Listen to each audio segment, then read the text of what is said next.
Welcome to Cartoon Series.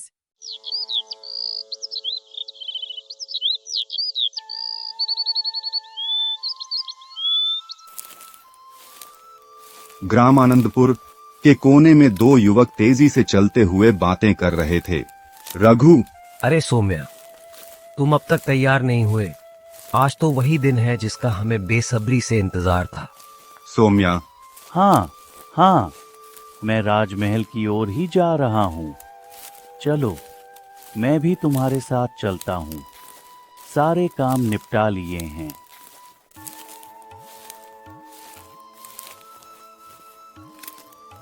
और आज समय पर पहुंचना जरूरी है। आज महाराज की ओर से उत्तराधिकारी की घोषणा होगी।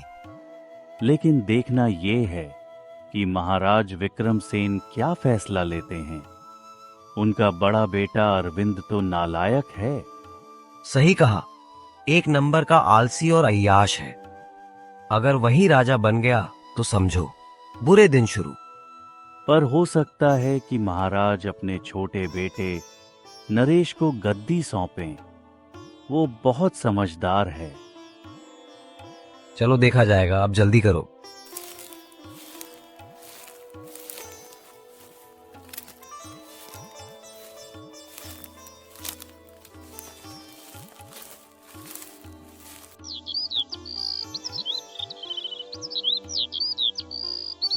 राजमहल के बाहर जनता एकत्र थी। महाराज विक्रमसेन मंच पर आए और बोले, वर्षों तक मैंने राज्य की सेवा की। आज समय है कि मैं इस जिम्मेदारी को अपने पुत्र को सौंपूं। पर निर्णय मेरे मोह से नहीं, बल्कि राज्य के हित में होगा। ढोल नगाड़े बजने लगे।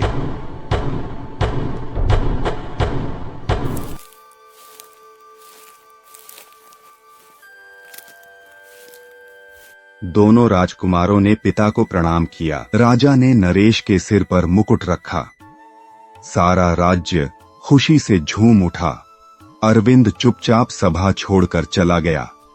अगले दिन आनंदपुर के बाजार में रौनक थी।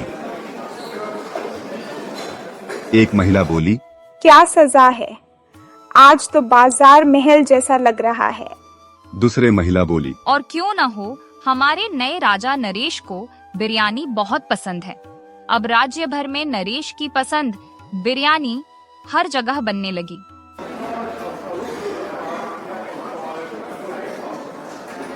इसी बीच एक युवक राजू 10 रुपए में स्वादिष्ट बिरयानी बेचने लगा। उसका स्टॉल बहुत प्रसिद्ध हो गया।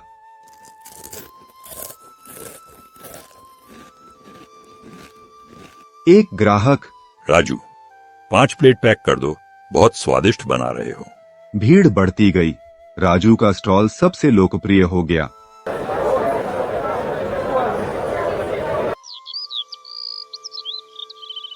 राजा नरेश ने मंत्री से बात की। मंत्री जी, मुझे उस बिरयानी वाले के बारे में पता करना है। लेकिन महाराज, अगर आप सीधे वहां गए तो भीड़ इकट्ठा हो जाएगी। मैं भेष बदल कर जाऊंगा। राजू के स्टॉल पर राजा एक पुलिस के भेष में आए। तुम्हारा नाम? जी राजू, ये लीजिए बिरयानी। राजा को बिरयानी बहुत पसंद आई। इतनी सस्ती बिरयानी? तुम मुनाफा कैसे कमाते हो? मेरे दादाजी के जमाने से यही परंपरा रही है, जनता की सेवा करना। कम दाम में भी अगर लोग खुश हों तो वही असली कमाई है। राजा बहुत प्रभावित हुए। अगले दिन राजमहल में राजू को बुलाया गया। राजू, मैंने तुम्हें यहाँ पग दिवाने नहीं, बल्कि राजभवन में नौकरी देने के लिए बुलाया है। क्या तुम रोज मेरे लिए बिरयानी बना सकते हो? महाराज, ये मेरे लिए गर्व की बात होगी।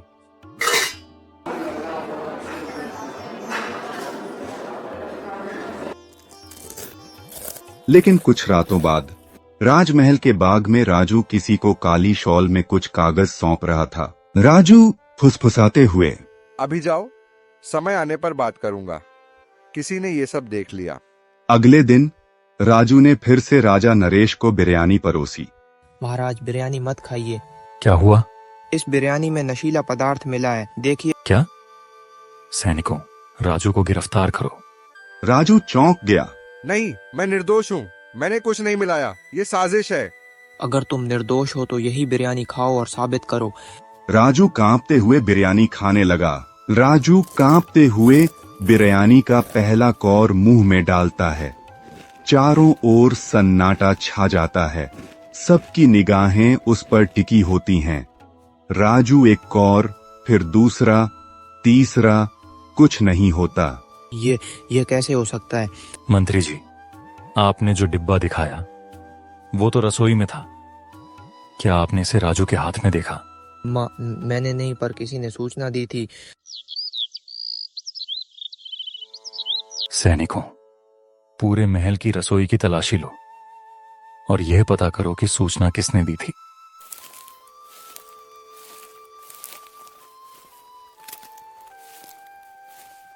कुछ घंटों बाद सैनिक लौटते हैं। महाराज, एक महल सेवक के कमरे से वही नशीला पदार्थ मिला है। उसने कबूल किया है कि उसने मंत्री जी के कहने पर राजू को फंसाने की कोशिश की। पर क्यों? नरेश मंत्री की ओर देखते हुए, बताइए मंत्री जी, आपने ऐसा क्यों किया? मंत्री गिड़गिड़ाते हुए, महाराज मैं क्षमा चाहता हूँ। मुझे डर था कि आप इस रसोइये को मुझसे ज्यादा महत्व देने लगेंगे। मेरे पद को खतरा था। आप जैसे विश्वासघाती को इस राज्य में रहने का कोई अधिकार नहीं। सैनिकों, मंत्री को कारागार में डाल दो।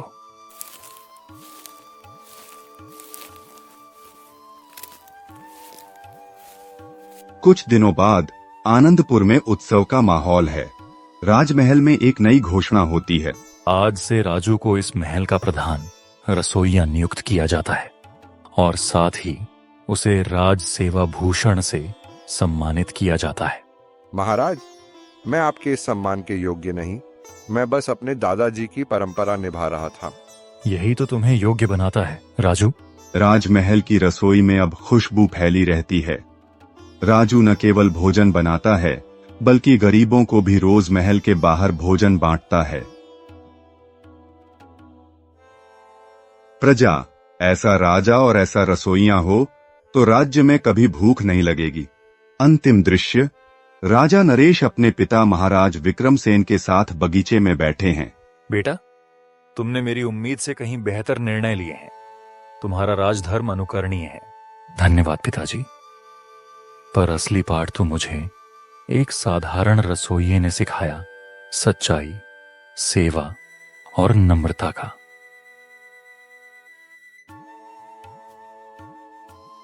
उत्तर प्रदेश के एक छोटे से गांव रामपुर में रहने वाला अर्जुन एक साधारण किसान था। उसके चेहरे पर हमेशा एक मुस्कान रहती थी, लेकिन उसकी आंखों में एक सपना पलता था, अपने बच्चों को एक बेहतर भविष्य देना। अर्जुन की जिंदगी संघर्षों से भरी थी। खेत की जमीन बंजर हो चुकी थी, बरसात समय पर नहीं होती थी और गांव में रोजगार के अवसर नाम मात्र के थे। फिर भी अर्जुन दिन रात मेहनत करता था। उसकी पत्नी गीता एक समझदार और स्नेही स्त्री थी। दोनों ने मिलकर अपने बेटे विक्की और बेटी राधा को पाल पोस कर बड़ा किया। अर्जुन का विश्वास था कि मेहनत का फल एक न एक दिन जरूर मिलेगा। वह अक्सर कहता, नसीब का लिखा कोई नहीं मिटा सकता, लेकिन कर्म से नसीब जरूर बदला जा सकता है। विक्की पढ़ाई में होशियार था। गांव के स्कूल में उसने हमेशा अच्छे अंक प्राप्त किए। उसकी इच्छा थी कि वह शहर जाकर इंजीनियर बने। अर्जुन ने अपने खेत गिरवी रखकर विक्की का दाखिला लखनऊ के एक अच्छे कॉलेज में करवा दिया। राधा भी पढ़ना चाहती थी, लेकिन गांव में लड़कियों की पढ़ाई को अधिक महत्व नहीं दिया जाता था।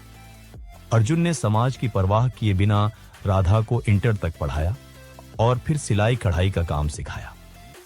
शहर की जिंदगी आसान नहीं थी। विक्की को कॉलेज में दाखिला तो मिल गया, लेकिन खर्चे इतने थे कि अर्जुन और गीता ने कई कई रातें भूखे पेट गुजारी। एक साल बाद गांव में भारी सूखा पड़ा। अर्जुन की फसल पूरी तरह से बर्बाद हो गई। ऊपर से मलिक ने खेत हड़पने का नोटिस भेज दिया। अर्जुन की हिम्मत टूटते देखकर गीता ने अर्जुन को संभाल और बोली, हमने जो शुरू किया है उसे पूरा करेंगे। विक्की को पढ़ाना बंद नहीं होगा। शहर में हमारा विक्की पढ़ाई के साथ साथ और पार्ट टाइम नौकरी करके पैसे कमाने लगा है। उसने अपने माँ बाप की हालत देखकर ठान लिया कि वह इंजीनियर बनकर उनके सारे कर्ज उतार देगा। 4 साल बीत चुके थे। विक्की ने इंजीनियरिंग की डिग्री अच्छे अंकों से पूरी कर ली थी। उसी साल उसे एक बड़ी मल्टीनेशनल कंपनी में नौकरी मिल गई।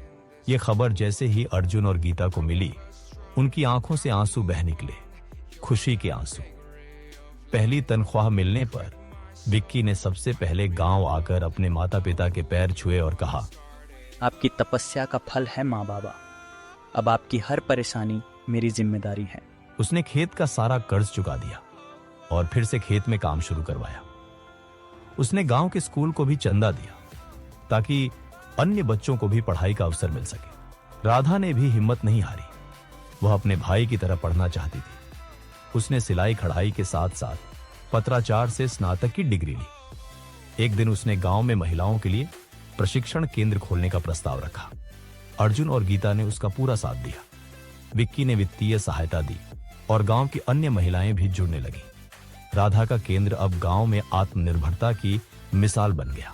गांव अब सिर्फ एक नक्शे पर बिंदु नहीं था, बल्कि आत्मनिर्भरता, शिक्षा और बदलाव का प्रतीक बन गया था। एक दिन गांव के प्रधान ने अर्जुन को मंच पर बुलाकर सम्मानित किया और कहा, यह गांव आपके परिवार का ऋणी रहेगा। आपने हमें दिखाया कि नसीब का लिखा कैसे बदल सकता है। नसीब वही होता है जो हम खुद लिखते हैं, बस हिम्मत और मेहनत की कलम से। ये कहानी हमें सिखाती है कि हालात चाहे जैसे भी हों, यदि इरादे मजबूत हों तो कोई भी लक्ष्य असंभव नहीं।